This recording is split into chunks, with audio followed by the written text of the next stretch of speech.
fala com vocês é o Guilherme Carvalhal e no vídeo de hoje nós vamos falar sobre literatura. Então, deixa aí a sua clicada em curtir e se inscreva para acompanhar o nosso conteúdo. Hoje nós vamos falar sobre o livro Um Artista no Mundo Flutuante, do autor japonês Kazuo Ishiguro. O Kazuo Ishiguro, ele é o ganhador do Prêmio Nobel da Literatura de 2017. Ele nasceu no Japão, mas ele foi para a Inglaterra com 5 anos de idade e fez toda a sua vida, toda a sua carreira literária na Inglaterra. E ele escreve em inglês, não em japonês. Então ele acaba ficando na berlinda, né, entre um autor de língua inglesa, um autor europeu, e entre ser um autor japonês. E acaba que isso influencia bastante no enredo desse livro. Esse livro ele tem uma contextualização histórica muito específica e é um livro que fala muito sobre um determinado período do Japão, que é a época logo após o fim da Segunda Guerra Mundial. A história se passa em 1949 e ela aborda muito como estava a sociedade japonesa após o Japão ser derrotado na Segunda Guerra Mundial, após as duas bombas atômicas, de Hiroshima e de Nagasaki, a rendição perante os Estados Unidos e toda a influência que esse domínio dos Estados Unidos sobre o Japão começou a exercer da sociedade. Então, o livro vai nos mostrar muito a relação, como o Japão estava lidando com esses eventos recentes, tanto pelas mortes que ocorreram, pelo papel do Japão no contexto internacional, que estava aliado a Hitler e a Mussolini, e uma certa vergonha do Japão por ter promovido essa guerra, que foi uma guerra extremamente sangrenta. Então, a gente tem uma sociedade japonesa que está lidando com a forma como todos esses eventos ocorreram. E o Kazuo Ishiguro nos mostra isso através de um romance de costumes, um romance familiar.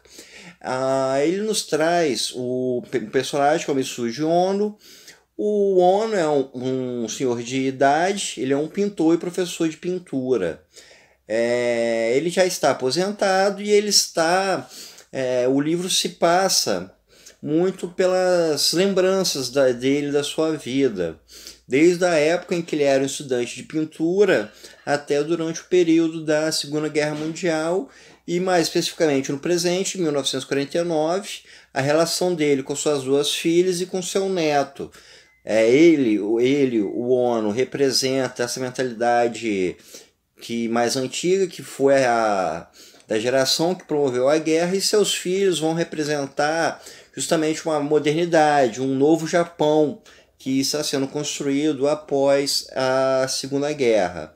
Então a gente vai ter o personagem principal relembrando de pessoas com quem ele conviveu, relembrando bares que frequentou, situações diversas da sua vida, e isso tudo vai se refletindo com esse contexto histórico do Japão.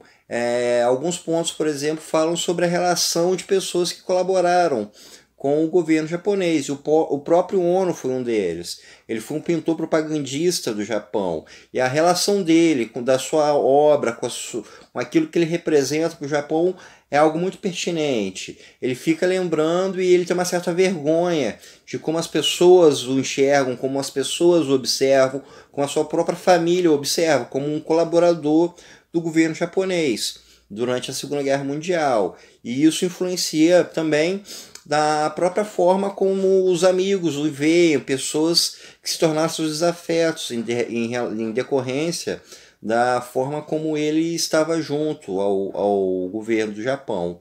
Alguns pontos do livro nos mostram com muita clareza essas relações que o Ishiguro tenta nos mostrar.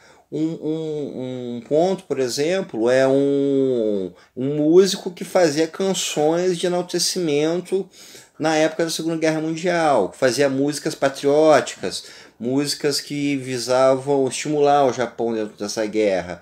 E com a derrota da guerra, esse músico ele cai num processo de vergonha, porque ele colaborou para o Japão entrar numa guerra, muitas pessoas morreram, e ele acaba cometendo suicídio por tanta vergonha que ele sente com relação a isso.